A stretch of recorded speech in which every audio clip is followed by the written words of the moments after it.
గురుగారు, మన సంప్రదాయంలో సేవ అంటే ఏమిటి? సేవ గురించి షిరిడీ సాయినాథుడు అందించినటువంటి సందేశం ఏమిటి? ఈ షిరిడి సాయినాథుడు నిజమైన సేవ ఏంటనేది అత్యద్భుతంగా నానాసాహెబ్ చందోద్కర్ కథలో చెప్పడం జరిగింది. షిరిడి సాయినాథుడు ద్వారకామయిలో కూర్చున్నప్పుడు ఈ నానాసాహెబ్ చందోద్కర్ బాబా కాలు నొక్కుతూ ఒక సంస్కృత శ్లోకాన్ని పఠిస్తూ ఉంటాడు. తద్విత్ ప్రణిప్రాతేన పరిప్రశ్నేన ఉపదేశిత జ్ఞానం జ్ఞానిన తత్వదర్శిన అని. అప్పుడు బాబా గారు ఆ భగవద్గీతలో ఉన్న అర్థాన్ని నానాసాహెబ్ చందోద్కర్ని అడుగుతాడు. ఆయన తెలిసిన అర్థం చెప్తాడు. ఇది కాదు నానా అని చెప్పి ఆ శ్లోకంలో ఉన్న అర్థాన్ని, ప్రతి పదార్థాన్ని, ప్రతి వాక్యాన్ని బాబా గారు అత్యద్భుతంగా వివరించడం జరిగింది ఆ శ్లోకంలో. ఇప్పుడు మనం ఏంటంటే ఆ శ్లోకంలో ఉన్న ఒక్క విషయాన్ని మనము ప్రస్తావించుకుంటున్నాం. ఏమిటి? సేవ.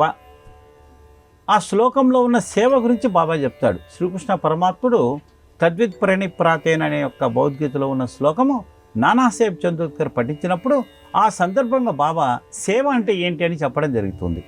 సేవ అంటే బాబా చెప్పినది ఏంటంటే, సేవ అంటే భగవంతుని ప్రార్థించడం కాదు, సేవ అంటే పూజించడం కాదు, సేవ అంటే భగవంతుడి దగ్గరికి వచ్చి ఆ యొక్క సేవ చేయడం కాదు. సేవ అంటే సంపూర్ణంగా నీ సమయం నీది కాదు, నీ ధనము నీది కాదు, నీ శరీరము నీది కాదు, సర్వస్వ శరణాగతి. సర్వస్వ శరణాగతి అంటే మన ధనాన్ని, మన సమయాన్ని, అదేవిధంగా మన దేహాన్ని, మనలో ఉన్న పంచేంద్రియాలను సర్వం కూడా భగవంతునికి అర్పించడమే అది సర్వస్వ శరణాగతి.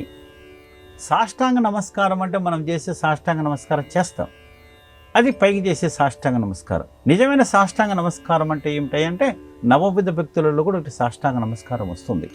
సాష్టాంగ నమస్కారం అంటే సరెండర్, అంటే నేను సర్వం నీకు త్యజిస్తున్నాను, సర్వం త్యజిస్తున్నా, మీరు ఏం చెప్తే అదే నేను చేస్తా అని మన దేహాన్ని, శరీరాన్ని, డబ్బును, సమయాన్ని సర్వము భగవంతుడికి త్యజించి ఆ భగవంతునే నమ్మి పూర్తిగా సంపూర్ణమైన విశ్వాసంతో కొలిచి ఆ భగవంతుని సేవ చేయడమే నిజమైన సేవ. అది బాబా గారు సేవ అనే యొక్క అంతరార్థంలో ఈ యొక్క భగవద్గీత శ్లోకంలో చెప్పడం జరిగింది. కాబట్టి మనం ఈరోజు చాలామంది సేవ చేస్తున్నాం, మనకు అవకాశాన్ని బట్టి సేవ చేస్తున్నాం. సమయం ఉన్నప్పుడు గుడికి వెళ్తుంటాం, సమయం ఉన్నప్పుడు సేవ చేస్తుంటాం, అవకాశం ఉన్నప్పుడు డబ్బులు ఇస్తుంటాం. ఇది నిజమైన సేవ కాదు, ఇది కొంతవరకు సేవే. అసలైన సేవ అంటే సర్వస్వ శరణాగతి, సాష్టాంగ నమస్కారం, సర్వం త్యజించడమే నిజమైన సేవ. అది శ్రీ షిరిడి సాయినాథుడు భక్తులు సేవ గురించి చెప్పిన అత్యద్భుతమైన సందేశం.